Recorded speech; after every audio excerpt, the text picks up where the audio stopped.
सगला भाई ने राम राम मां थारो देसी पत्रकार रवि खबर लोग चैनल पर थारो बहुत बहुत स्वागत है। झुंझुनू की बात करें तो अभी आपने झुंझुनू के अंदर राष्ट्रीय लोक अदालत के द्वारा पारिवारिक न्यायालय झुंझुनू के द्वारा लोक अदालत का आज जो आयोजन कराया जा रही है।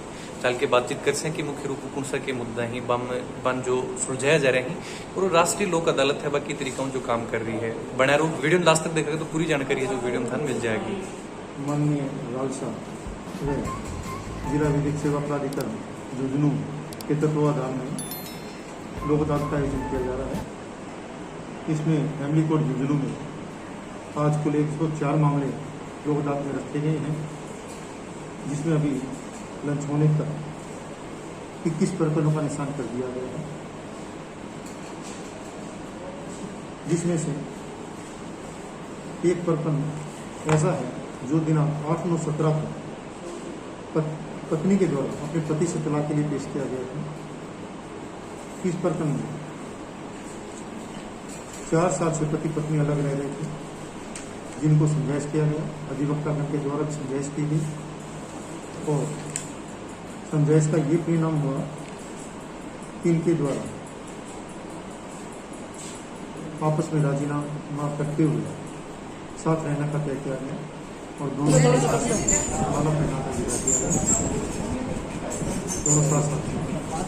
इसके अलावा एक अन्य प्रकरण में जो कि दोनों पक्षों के वैचारिक व आपस में मतभेद इतने बढ़ चुके थे कि लोगों ने उनको सहमति से अलग अलग रहने का कहा और उनके द्वारा कोर्ट में सहमति के आधार पर तलाक याचिका पेश की गई थी, जिसमें भी न्यायालय के द्वारा अधिवक्तागण के द्वारा काउंसिलर्स के द्वारा प्रयास किया गया और उस प्रयास का परिणाम यह हुआ कि दोनों ही पक्षकार अपने पुराने वैचारिक मतभेद और अन्य डिस्प्यूट को खत्म कर साथ रहने की सहमत हुए और आज दोनों यहाँ से हंसी खुशी एक दूसरे को माला पहनाकर मिठाई खाकर रवाना हुए। आगे लंच के उपरांत और अधिक प्रकरणों में राजीनामा होने की संभावना है और उम्मीद करते हैं कि आगे भी पति पत्नी राजी खुशी अपने विवादों का निस्तारण करेंगे और साथ रहने की ज़्यादा से ज़्यादा कोशिश करेंगे।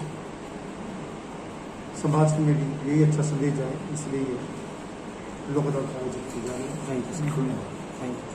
सर, लोक अदालत के द्वारा अभी तक मोस्टली जो देखा कि लगभग कता कहीं का प्रकरण ही जी पर काम करे जा रहे है और कहीं का मामला ही बन सुलझाने का प्रयास करा जा रही है। अभी तक अगर आप का आइडियो निकाला तो कता के जो केस ही जो सुलझा दिया गया है। लोक अदालत में ये करीबन 2 माह बाद आयोजित किया जाती है। इसमें हमारी कोशिश ये रहती है कि जो भी नया प्रकरण न्यायालय में पेश हो उसमें उसी रोज या अगली तारीख पेशी पर राजीनामा कराया जाए। फिर भी इस मामला में राजीनामा नहीं बैठता है तो जब उनके प्रकरण में आगे की स्टेज आती है तो ईडीआर में भी मामले भेजे जाते हैं। वहाँ पर भी कोशिश रहती है काउंसिलर मीडिएटर के द्वारा कि राजीनामा का प्रयास किया जा सके और जब भी नहीं होता है तो जब तक हम निर्णय पर हमारे साइन नहीं हो जाते हमारी कोशिश यही होती है कि प्रकरण में राजीनामा किसी तरह हो जाए। इसलिए हमारे हर प्रकरण में चाहे वो किसी भी प्रकृति का हो यही कोशिश रहती है कि ज़्यादा से ज़्यादा प्रकरणों में राजीनामा कराएं और अपने प्रयासों में पीछे नहीं हटें। कई बार हमें सफलता मिलती है, कई बार नहीं मिलती जी, लेकिन हमें कम से कम ये संतुष्टि मिलती है कि हमने इस प्रकरण में अपनी तरफ से प्रयास किया कि प्रकरणों का राजीनामा हो सके। जी सर, कोरोना के बाद में कुछ प्रभाव पड़े है पारिवारिक मामला की बात करें कि कुछ केस ज्यादा आ रहे हैं या फिर अभी है कि जो मामला बढ़ रहे हैं? कंपैरेटिवली देखा जाए हाँ, तो कोरोना के बाद मामले कुछ ज़्यादा जरूर आए हैं। हाँ, लेकिन राजीनामे भी उसके नोट ज़्यादा बढ़े हैं। पिछली लोक अदालत में करीबन 17 मामले निस्तारित हुए थे, जो आज तो 21 मामले अभी लंच तक ही निस्तारित हो चुके हैं और लंच उपरांत और ज़्यादा मामले निस्तारित होने की संभावना है। तो ये मानते हैं कि झगड़े बढ़ते हैं तो उनका सुलटारा भी संभव है, ज़्यादा केस आएंगे तो राजीनामे भी ज़्यादा बढ़ते हैं। जी सर, कोई मैसेज अगर देना चाहो इस टाइम की लोगों के लिए? मैसेज हमारा यही है कि छोटी छोटी बातों से एक दूसरे का बहिष्कार ना करें। घर में छोटी बातें हर एक की चलती रहती हैं। कोशिश कीजिए कि घर के झगड़े घर के अंदर ही रहें। कोर्ट में आने पर बातें ज़्यादा बढ़ती हैं और उसमें फिर अहम आ जाता है तो फिर मामले को सुलझाना बड़ा भारी पड़ता है, जिसमें दोनों ही पक्षों का नुकसान रहता है। पर इसका सबसे ज़्यादा प्रभाव उनके बच्चों पे पड़ता है, तो कम से कम बच्चों की तो सोचिए जी। और कोशिश कीजिए कि जब तक अति ना हो जाए तब तक कोर्ट में ना आए। धन्यवाद सर। राष्ट्रीय लोक अदालत के जो राष्ट्रीय लोक अदालत पारिवारिक न्यायालय है के द्वारा जो मामला सुलझाया जा रहा है की जानकारी अपन ली।